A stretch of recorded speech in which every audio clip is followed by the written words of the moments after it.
Hello friends, welcome to my YouTube channel. Today I will discuss about amino acid. So let's start. Okay.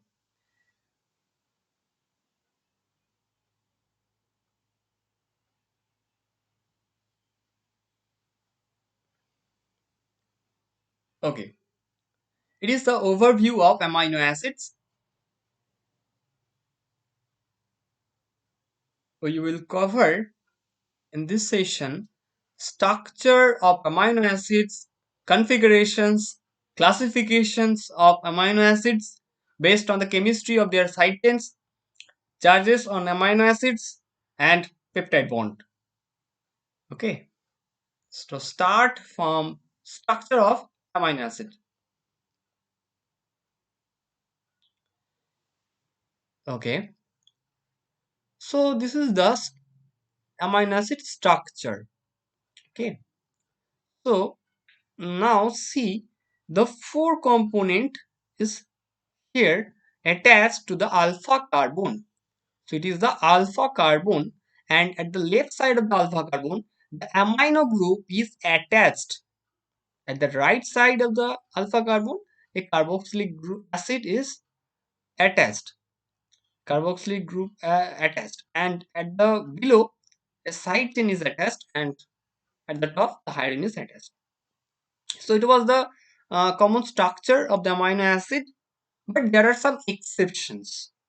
So let's move to the exceptions. Okay. So uh, just see in first amino acid glycine. Okay. In this amino acid glycine, you can see there are two hydrogen atoms attached to the alpha carbon. Okay. Previous In this previous picture we have seen that there is another side chain is present, but here you can see the two hydrogen atoms are attached to the alpha carbon. So it is the only amino acid that have two hydrogen atom. Okay. So another exception is proline. Another exception is proline. uh, it have a sorry, it has it has a peculiar structure. If you see properly in this picture, I can okay. I hope you can see this picture. Yeah, in this case you can see a matter. You have to I will tell you a matter that you can visualize easily. First of all, for a standard amino acid, it has a alpha carboxylic group and alpha amino group that will attach to its alpha carbon. For in this case only for the standard amino acid. But for the secondary amino acid, in like proline, there is a secondary amine group is present that is attached to the alpha carbon. Okay, and nitrogen is present in this ring. So this type of the amino acid is called secondary amino acid, and proline is called amino acid. Okay, next move to the configuration. Okay, so the configuration is quite easy. So let's read. All the amino acid except glycine are L configuration because it does not have any asymmetric carbon atom. So it is neither D or L configuration. Let's discuss about a matter. Okay, so about the when if you see previously this picture of glycine, you have seen that it contains two hydrogen atom, but except the glycine, all have different types of the side chain. So in this case of glycine, it is non-superimposable to its mirror image. So it is not optically active. Okay. So glycine is not optically active, and it does not possess asymmetric carbon atom, so it does not show chiral or chirality. It does not show this feature. Uh, so it doesn't. It neither D or L configuration except the glycine. All 20 all the amino acids are L configuration. Okay. Uh, okay. Next, move to the classification of the amino acid based on the chemistry of their side chain. Okay. Uh, all the features are same. All the structure are the same, but here the side chain is unique for every amino acids. Okay, it's I just divide into six category. One is hydrophobic amino acid, another is hydroxyl amino acids, sulfur containing amino acid. It's also this type of amino acid also contain different types of the side chain. Okay, sulfur containing amino acid, ionizable group containing amino acid, presence of amides, present side chain of proline. Okay, so let's discuss. This is the hydrophobic amino acid. You can see this is alanine, isoleucine, leucine, methionine, phenylalanine, tryptophan, tyrosine, and its valine. You can divide the hydrophobic amino acid furthermore two category. Okay, one is aliphatic and another is aromatic. Aliphatic containing side chain and another is aromatic containing side chain. Okay.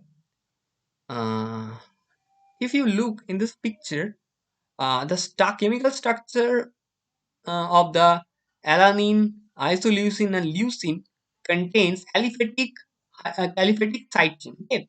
And the phenylalanine, tryptophan, and tyrosine that contains aromatic side chain. Okay. So next move to the hydroxyl group containing amino acids. That's also found on serine and threonine. Okay. Uh, and that can form hydrogen bond. It's sulfur containing amino acid. Also, it's found in cysteine and methionine. And let's see the picture.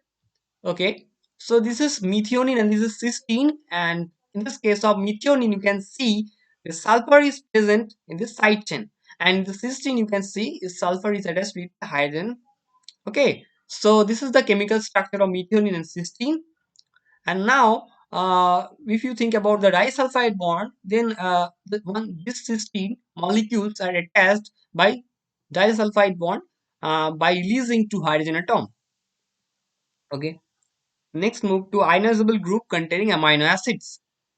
Ionizable group containing amino acid, they are present on the side chain of seven amino acids, and they can carry charge depending on the pH. When charged, can form electrostatic interactions. Okay. Next, move to the charges on amino acids. At the physiological pH, the alpha amino group is protonated, and it carries a positive charge, and the carboxyl group is dissociated and it carries a negative charge. A positive charge are present on the side chains of the basic amino acid like arginine and lysine and histidine at the pH 7. Okay, this is at the pH 7. Negative charge are present on the side chains of the acidic amino acid aspartate and glutamate at pH 7. Okay, so it was the charges on amino acid. Next, move to the last topic, that is peptide bond. Okay, before seeing this readings, okay, we will see this picture. Okay, so there is a amino acid and there is another amino acid. In this highlighted portion, you can see two hydrogen atom and one oxygen atom makes a H2O, and they attached by attached by peptide bond. Okay, so in this case, in the case of the peptide bond here between N and C, the nitrogen has one lone pair that also that sometimes it's act as a partial double bond here, so it cannot give or it cannot allow itself for the freedom of rotation. Okay, so it cannot allow itself for freedom of rotation. Okay, so the peptide bonds are covalently joined the alpha carboxylic group and group of each amino acid to the alpha amino group of the next amino acid in the protein chain. Okay, we have we have already seen there this amino acid and this amino acid are joined by releasing hydrogen releasing H2O and make peptide bond. Okay, and here uh, the atoms involved in the peptide bonds are a rigid and planar unit. Okay, because of its partial double bond character, the planar peptide bond the because of the partial double bond character, the planar peptide bond itself has no preterm rotation that I have already said. Okay, in this peptide bond nitrogen has a lone pair and it acts as a partial double bond, so it does not allow itself for rotation. Next, however, the bonds involving the alpha carbon can rotate freely.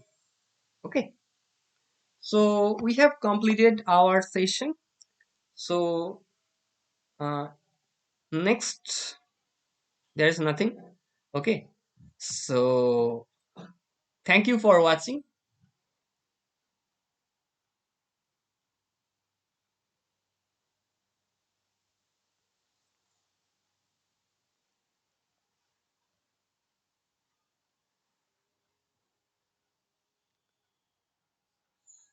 Okay, goodbye.